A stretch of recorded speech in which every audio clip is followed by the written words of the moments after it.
सगळ्यात महत्त्वाचा आणि प्रत्येक आईला दररोज पडणारा प्रश्न, बाळाला सुसू ट्रेनिंग कशी द्यायची? बाळ सारखं सारखं बाळाचे पॅन्ट किती बदलायच्या? आणि बाळाला सुसू करायला तर जागा लागतच नाही, कुठेही सोफ्यावर, बेडवर, कुठेही सुसू करतात. मग बाळाला ती सुसू ट्रेनिंग द्यायची कशी?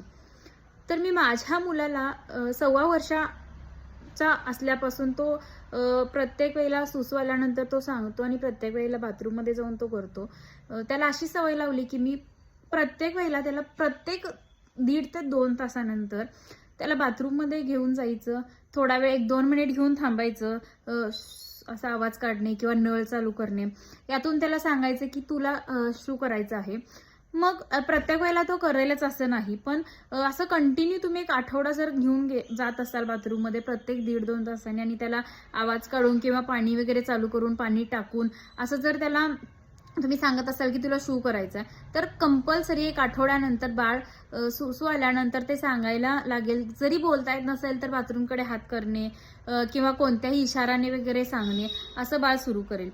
माझा मुलगा पूर्ण 1.25 वर्षाचा असल्यापासून तो प्रत्येक वेळेस बाथरूममध्ये जाऊनच सू करतो आणि त्यामुळे आईला खूप इझी होऊन जाते की सारखं सारखं पॅन्ट बदलणे किंवा बेड, सोफ्यावर सू करणे, अशा काही गोष्टी आहेत त्या टाळल्यामुळं खूप आईला इझी होऊन जातं.